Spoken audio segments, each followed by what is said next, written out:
saludeu-vos. Abans de res, només dir que, com a prèvia, que aquí teniu aquest opuscle que de fet diríem recull dos articles que ja han estat publicats en altres mitjans per premis Nobel, com Núria Simó, Jordi Feu, Jordi Collet, vull dir que no, si els coneixeu saludeu-los, i ens semblava, la democràcia també és estètica, no? La democràcia també hi ha una part d'estètica, i per tant, en comptes de donar uns fulls, diríem, fotocopiats, ja que teníem uns calarons, que quan hi són bé i quan no hi són, doncs, vaja, no? Preneu-vos-ho com un petit obsequi amb tot el carinyo i amor.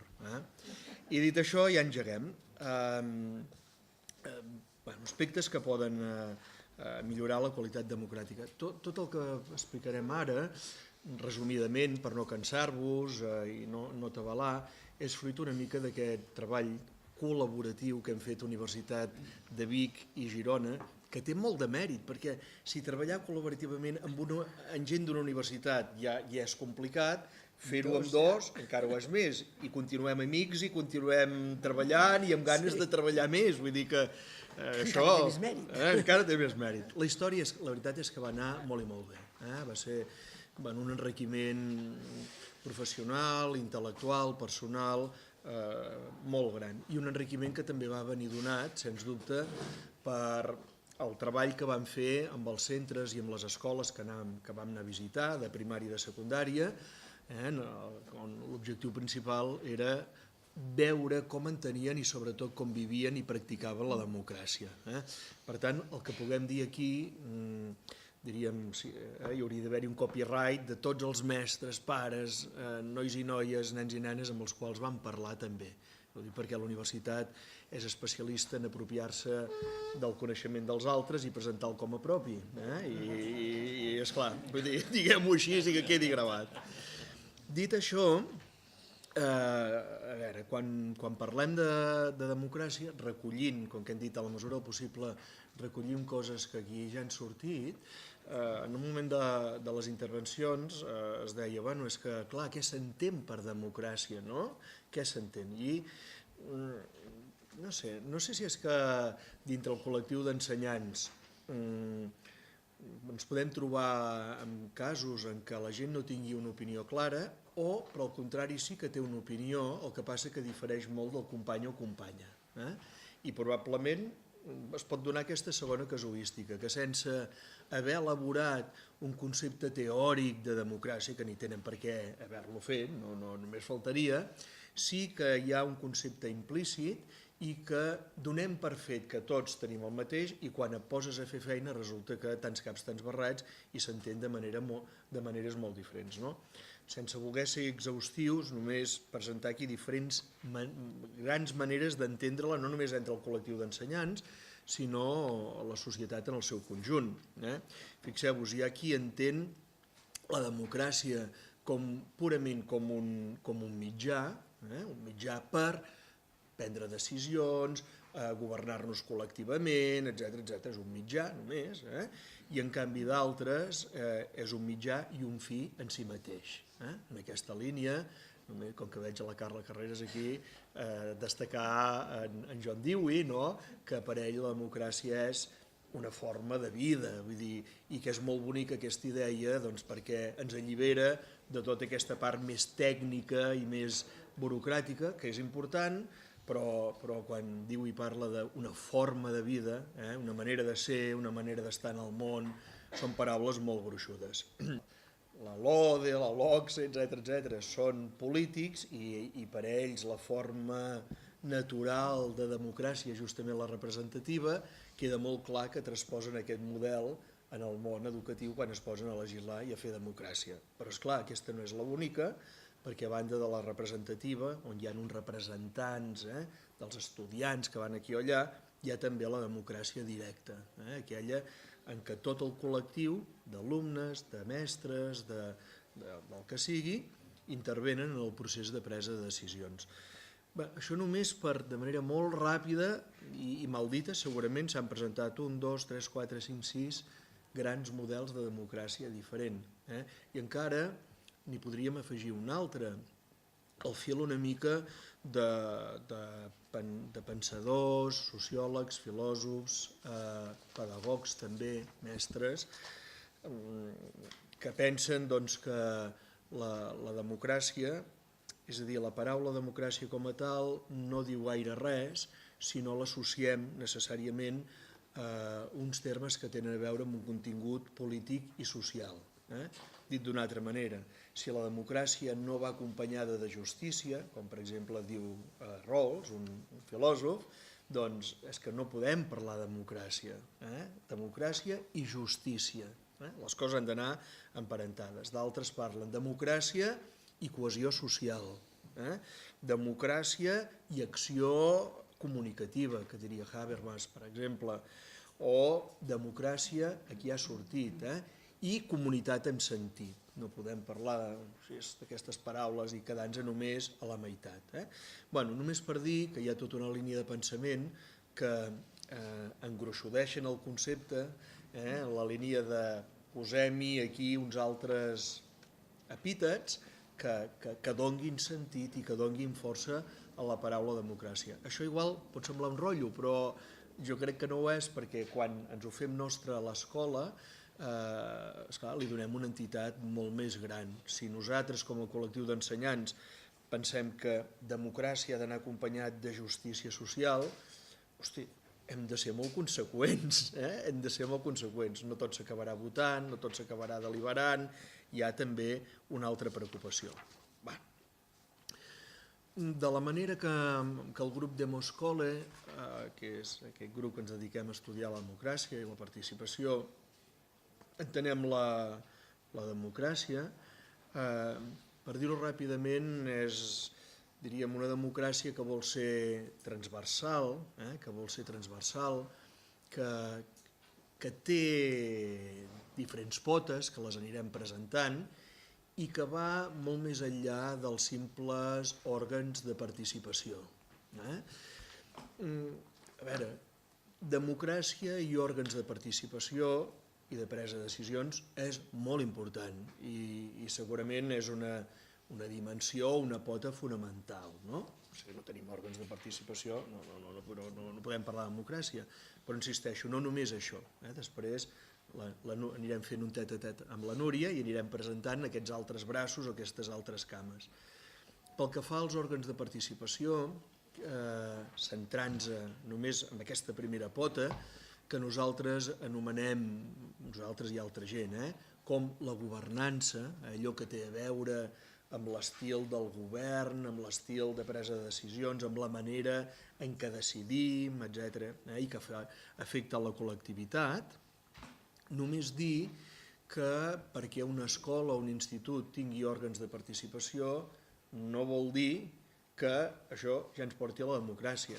Aquests òrgans s'han de basar en uns principis bàsics, elementals, com són el principi d'igualtat, el principi de llibertat, paraules que aquí han sortit, el principi de responsabilitat, elements bàsics que han d'alimentar aquests espais de participació, perquè si no és com una democràcia d'aparador, que és de vegades el que passa amb els consells escolars. La seva escola és democràtica, sí, fem consells escolars, home, només faltaria que no en fessis, però es basen de veritat en el principi d'igualtat, de llibertat i responsabilitat, bueno, d'aquella manera, doncs mira, resulta que això ho anem retallant, es va retallant. Respecte als òrgans de participació, vam arribar a la conclusió que, i és molt així a l'engròs, perquè sempre hi ha excepcions, però que resulta que aquells òrgans previstos per l'administració i que per tant són estandarditzats a totes les escoles, com poden ser els consells escolars, etc., en general, tal com s'han anat desenvolupant i com s'entenen i com es porten a la pràctica, no sembla que tradueixin una democràcia molt completa i de molta qualitat, amb notables i lloables excepcions que hi són sens dubte, però que si hi són és perquè hi ha directors, directores, mestres, de vegades pares i mares, que realment li volen donar manxa, canxa i que no es contenten amb complir allò que diu només la legalitat, perquè ja veuen que només amb el compliment estricte es queda bastant curt, no? En relació a això, crec que vam aprendre molt d'aquelles escoles que d'alguna manera deien nosaltres tenim consells escolars, però els atonegem, per dir-ho d'una manera així metafòrica, els atonegem perquè siguin molt més democràtics del que ho són en punt de partida. Alguna escola, per exemple, a primària, per exemple, els alumnes no hi han d'estar representats, oi? Doncs, home, però com podem dir és que incompleix el primer principi d'igualtat, esclar, si hi ha uns que no hi són, doncs ho tonejàvem per aquí, no? Nosaltres establim quotes paritàries entre els diferents sectors, perquè, esclar, quina democràcia hi ha, que sempre un col·lectiu majoritari, si votem, prendrà les decisions i els altres queden en minoria. En fi, aquesta idea de tonejar.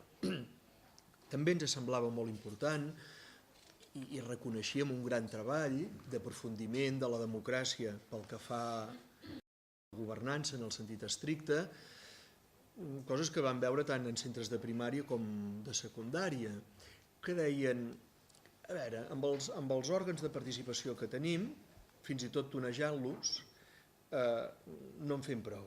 N'hem de crear de propis. De quins òrgans estem creant? És que molt i molt variats, una comissió de no sé què, poso un exemple de GURB, les brigades de l'Institut de GURB, no? De suport.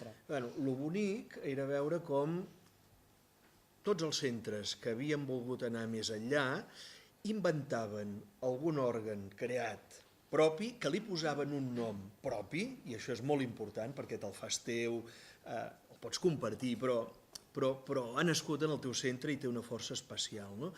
I són òrgans que en general són més flexibles, perquè és clar, el Consell Escolar, flexible no és que ho sigui, diríem, no? Més àgils, tot va més rodat, de vegades tenen un punt d'informalitat, cosa que, fixeu-vos, jo vaig posant l'exemple del Consell Escolar perquè a l'estàndard, sobretot si el presideix en Polanco, diríem, va per una altra línia, no? Menys burocratitzats, no? Òrgans menys burocratitzats, que de vegades els òrgans aquests exigeix no sé què, l'acte, això no en podem parlar perquè no ha entrat en els dies prescriptius per fer l'ordre del dia. Clar, tot això d'alguna manera va llimant la possibilitat de donar veu, la possibilitat de parlar, etc. I bona part d'aquests òrgans, que també té un aspecte molt important, són basats en la democràcia directa i no la democràcia representativa. Que això, que a vegades n'hem parlat amb la Núria, quan diu, bueno, tot plegat en què us n'heu quedat, d'això del demoscola i de la democràcia a l'escola i als instituts, doncs que segurament un cavall de batalla a vèncer en la majoria d'escoles és passar de la democràcia representativa que ens han donat per llei a una democràcia directa. Perquè si l'objectiu és que els nens... Diguem-ho bé, no? Si l'objectiu és que la democràcia els nens i nenes la visquin, l'han de viure tots. No pot ser que només la visquin uns quants. O si la viuen uns quants, hem de ser conscients que la limitem molt. I per altra banda, la majoria d'escoles, són organitzacions prou manejables com per fer possible la democràcia directa. No sé, aquí amb l'Albert potser i els pinyaires no ens posaríem d'acord, però que Catalunya no es pugui governar a través d'una democràcia directa, és una posició, ja reconec, una mica conservadora, doncs mira, podem dir que ho podem entendre, però una escola, per les mides que té, sí que és possible. I això encara costa molt que entri al cap, perquè el delegat, la delegada, la comissió de tal... Bueno, fem cas a Dewey, no? Allò que explicava, que els nens i nenes visquin una experiència directa, real i permanent. Bueno, altres coses que vam veure, m'enrotllo molt, de govern d'escola, de govern d'escola, afavorir els claustres horitzontals i multinivell, més que no pas la verticalitat. Això tenia a veure amb el que es parlava del poder i de l'autoritat, i això donant veu i capacitat, diríem, a tota la comunitat. Però, de veritat, no sé qui és que ha dit, que ha parlat de, no sé què, algú de veritat. I és que això ho trobo realment molt important. És a dir, anem a donar veu de veritat. Aquest de veritat és el que ens exigeix un plus respecte al que estem acostumats, o el que és dominant, o el que és hegemònic. Fem que els nens i nenes participin de veritat. Aquest de veritat ens compromet a molt. Si no hi ha el de veritat, volem passar així de trascantó, diríem. I no m'enrotllo més perquè si no tenim l'altre. Sí, perdona. No, en aquesta línia d'aquestes dimensions o d'aquests elements, com que nosaltres vam començar amb la idea que ens havíem d'allunyar d'aquesta idea de la participació i de democràcia basada en els òrgans formals de participació, que aquí vèiem que amb això sol no construïem aquesta manera de viure la democràcia, de seguida hi vam associar una segona dimensió, que és aquesta que hem anomenat, amb aquest nom una mica raro, que és habitança, però que és aquesta idea que és crear aquestes condicions perquè tothom se senti amb les possibilitats de participar. O sigui, o tu crees un clima de confiança en què tothom se senti que li hem atorgat autoritat per participar i que té sentit que participi, o una escola verdaderament democràtica, com nosaltres dèiem, és impossible. Clar, és en aquest punt de l'habitança i en aquest punt de la confiança i de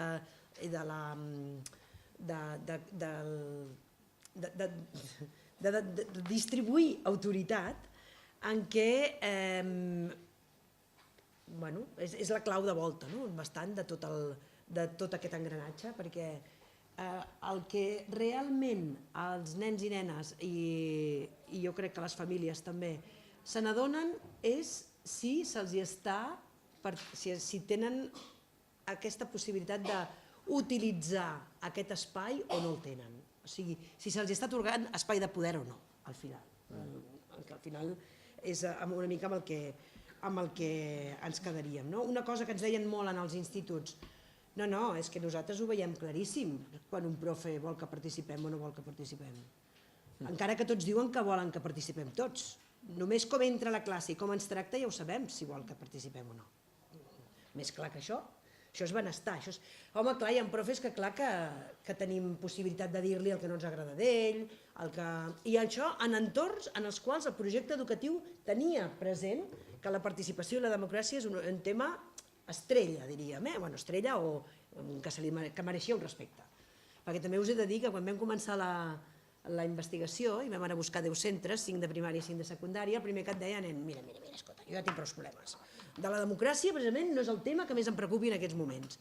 Però no perquè no volguessin treballar-lo, sinó perquè hi havia tantes demandes que democràcia i participació, en aquell moment, 2013 parlo, potser si tornéssim ara seria diferent, però en aquell moment diríem que hi havia altres temes que eren molt més rellevants.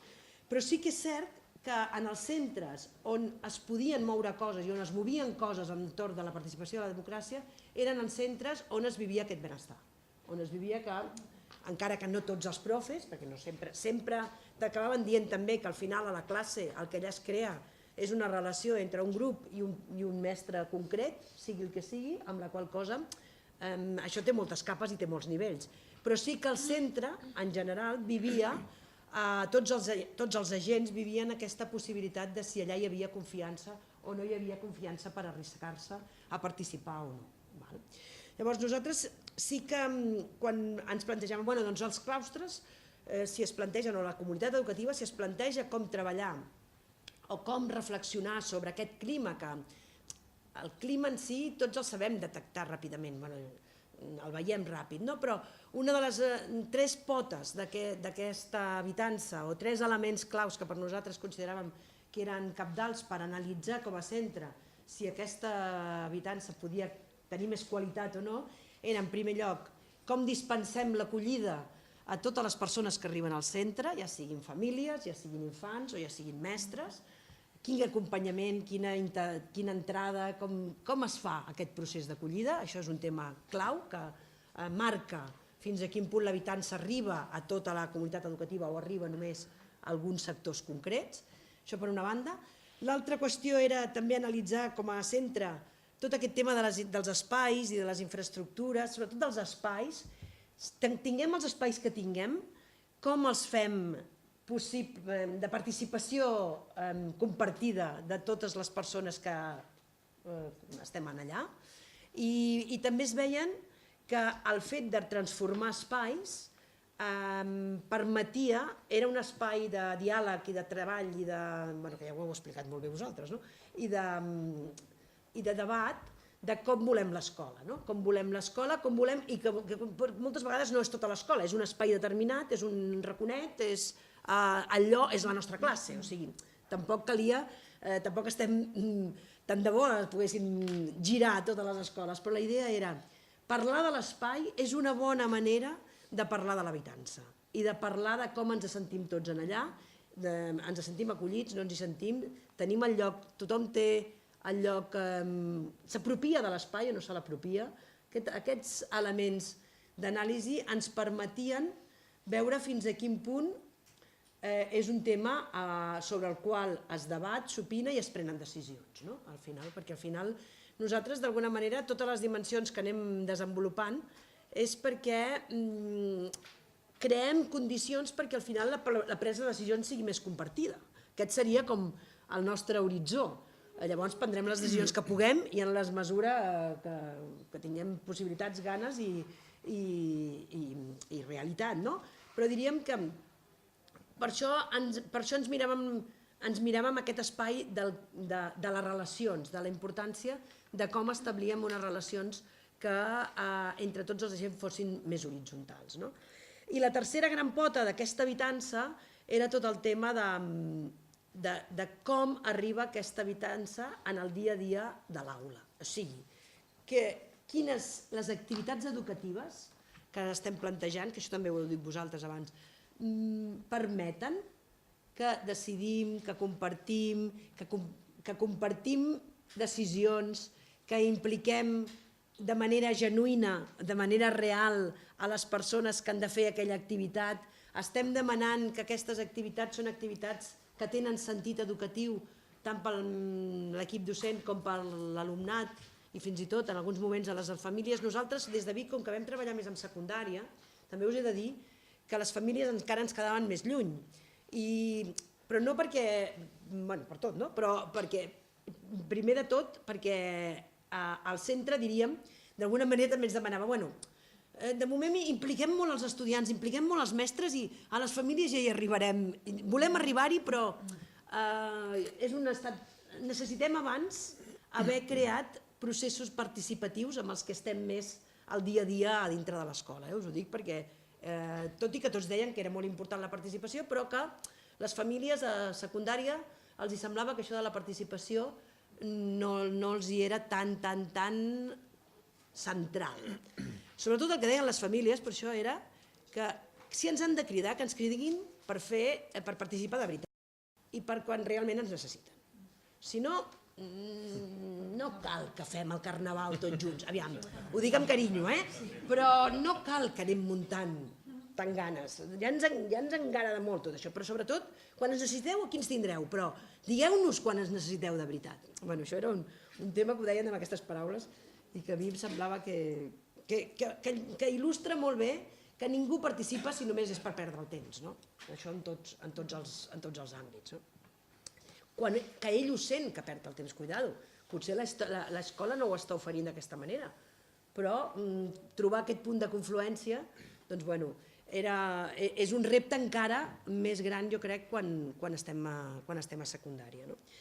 I una cosa molt important amb tot el tema de l'organització dels recursos, aquí hem posat organització dels recursos humans, pedagògics, i sobretot quan parlem de tot el tema de recursos pedagògics, en el sentit d'activitats, com organitzem el temps d'ensenyament, de les activitats d'ensenyament i aprenentatge, com organitzem els espais de temps i els espais reals per aprendre. Una cosa que es veia molt clara és com més al centre, això ja ho sabeu tots, ja ho sé, però jo us ho dic, com més al centre posem a l'estudiant, en el sentit que és ell i ella les persones que tiren endavant què volen aprendre, com volen aprendre i en quin sentit educatiu es vol aprendre, com més al centre estan d'activitats educatives amb sentit tant per les persones que aprenen com per les persones que ensenyen, més èxit tenim amb què la presa de decisions sigui més compartida. No és fàcil, això volia dir treballar per projectes, treballar en projectes d'aprenentatge servei o de servei comunitari, que vol dir sortir de l'escola, posar d'acord diferents assignatures perquè els mestres poguessin treballar compartidament, o sigui, organitzativament demana molt.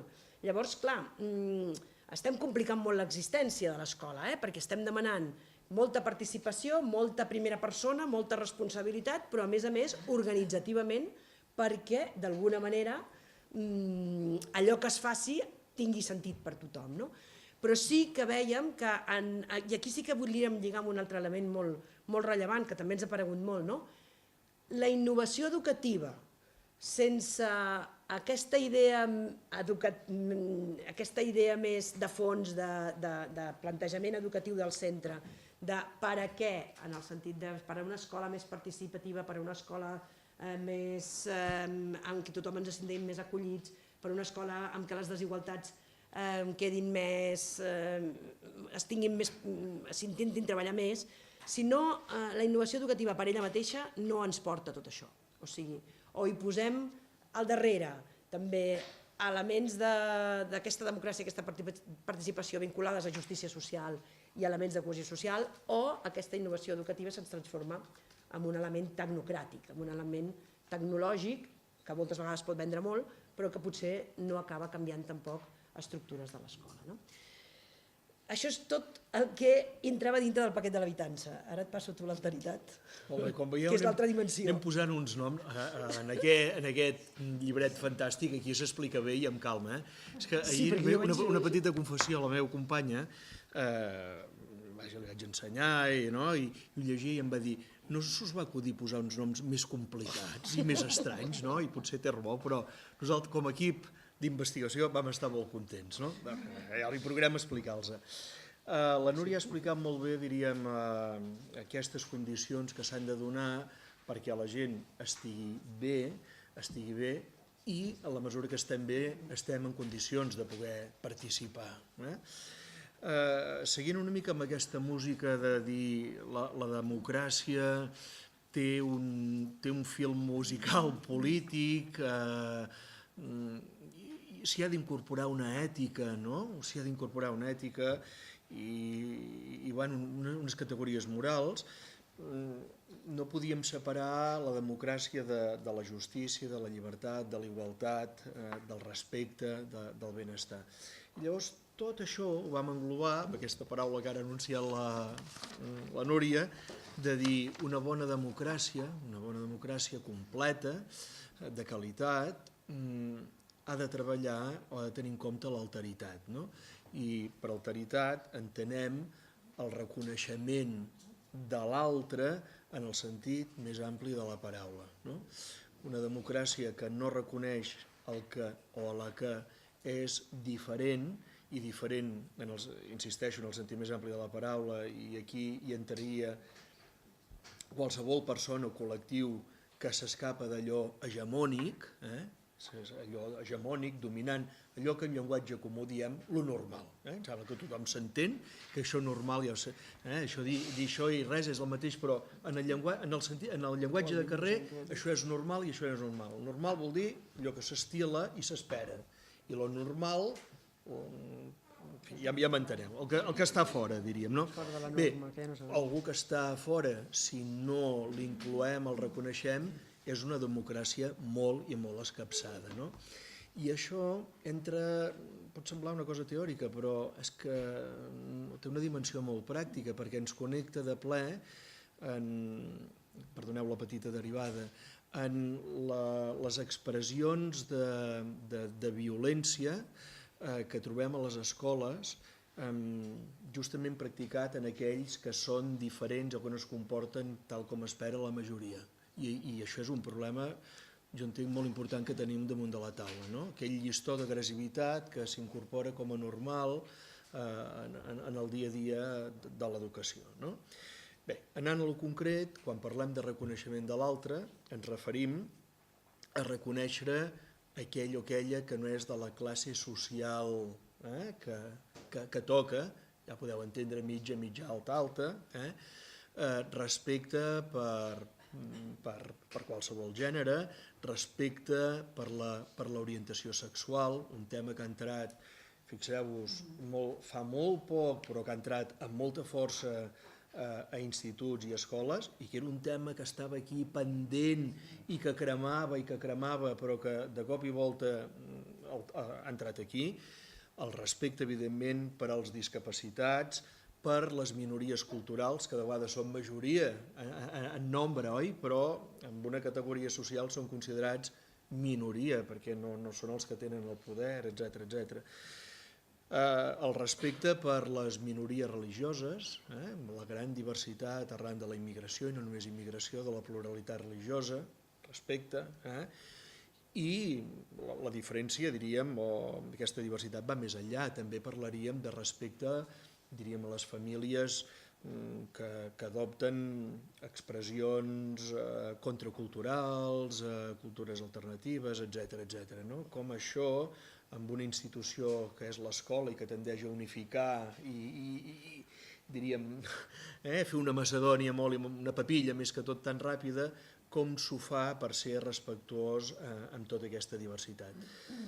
Parlant amb escoles, amb instituts, amb mestres, que molt sensibles a aquest tema, crec que ens van fer adonar que tota aquesta diversitat ha d'estar present, no? I no veure-la des de la tolerància, perquè, com sabeu, tolerar això, el que és divers, no deixa de ser una posició de superioritat envers l'altre, sinó de respecte de tu a tu. I un respecte que, a la vista del que ens explicaven alguns mestres, el podem graduar segons la carta que vol jugar a l'escola. La graduació més elemental és parlem de la diversitat, en parlem, la fem visible, que ja és un pas. Fins i tot la fem visible si no la tenim a l'escola. No cal esperar a parlar o atendre la discapacitació si no tenim discapacitat, sinó que, com que això existeix a la societat, ja en parlem. Un primer nivell. Un segon nivell, que ja s'incrementa el grau de compromís, és denunciem el silenci i l'opressió envers les cultures no tingudes en compte, silenciades, i les altres formes de diversitat. I un tercer nivell, que ja és militància pura, que és no només en parlem, denunciem aquests col·lectius marginalitzats o marginats directament, sinó que els positivitzem i els valorem. Aquí, per tant, hi ha una actitud positiva. Jo, en l'escola, no només parlaré, per exemple, el cas dels gais, i en parlo en el meu grup classe, sinó que com a mestre em faig una lectura positiva, que això vol dir una adhesió a la causa, per dir-ho així ràpidament. Com es porta això a la pràctica?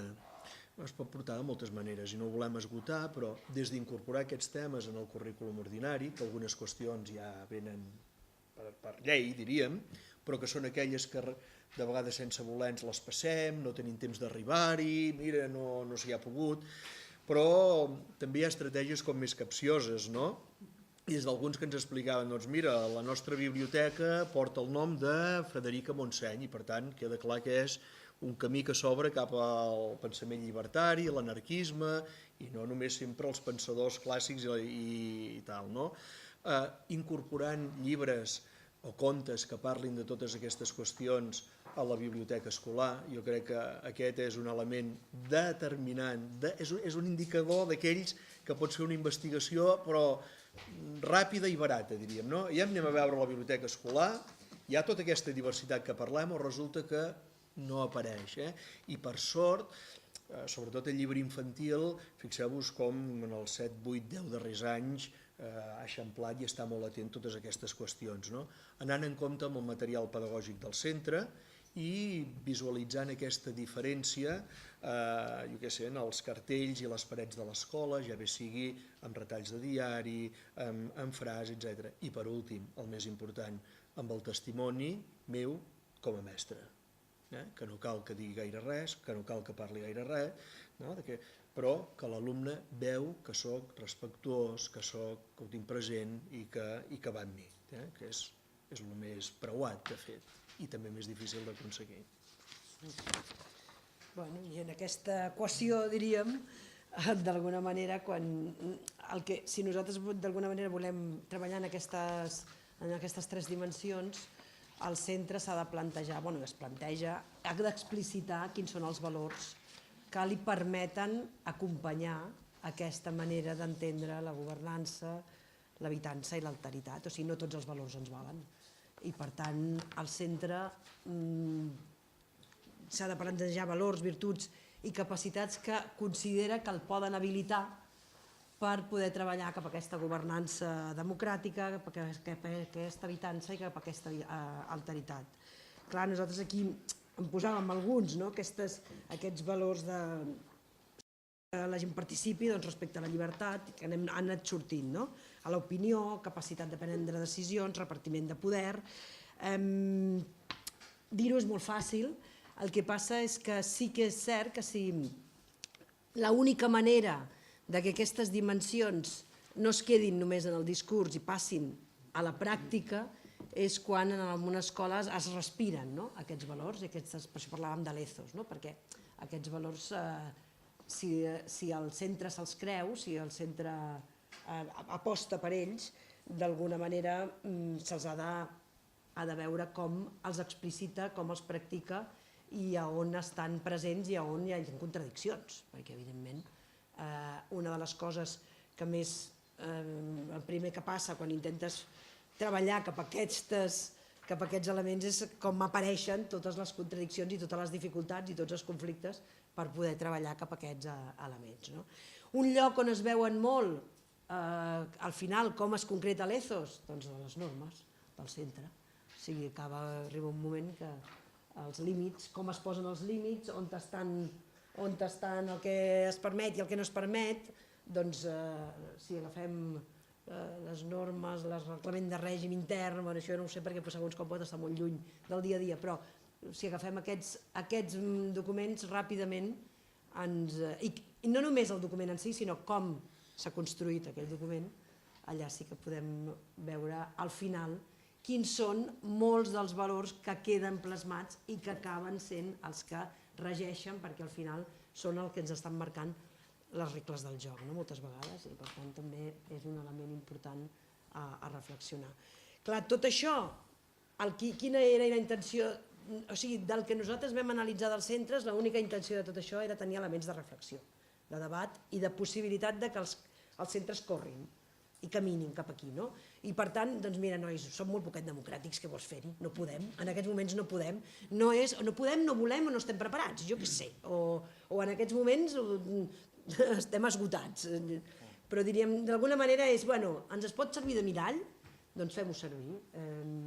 Ni avaluar ningú, però sí que el propi centre poder fer tot un procés de reflexió sobre tots aquests elements que sí que es posen en vigor, sí que es posen en marxa a la que tu comences a parlar de participació i de procés de presa de decisions compartida.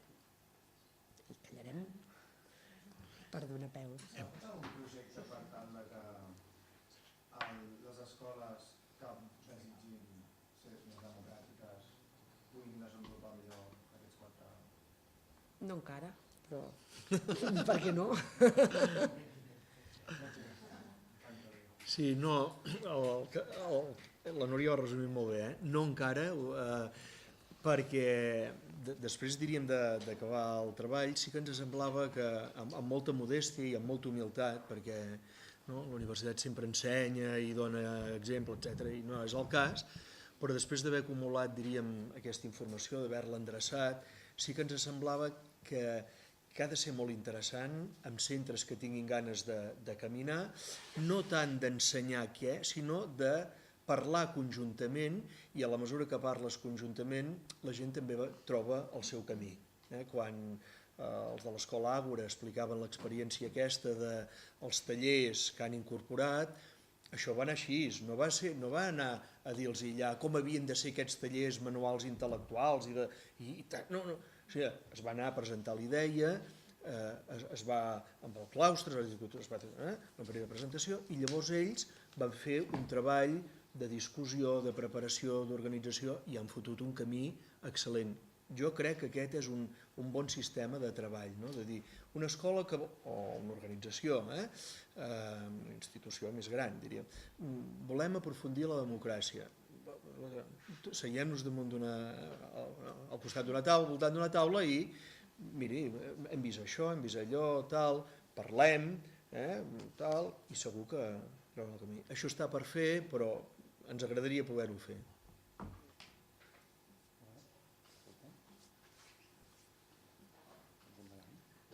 Mana? Sí? Vale, doncs canviem. Ho dic per no menjar-nos més temps de les experiències. Al final, doncs ja debatem. Molt bé. No, canviant de personatge. Ara les experiències, ara ens movem nosaltres, perquè ens venen aquí, no? Sí, com us sentiu més perquè còmodes? Necessiteu... Gràcies, moltes gràcies. Ai, no, ja estem. Sí, també. Sí.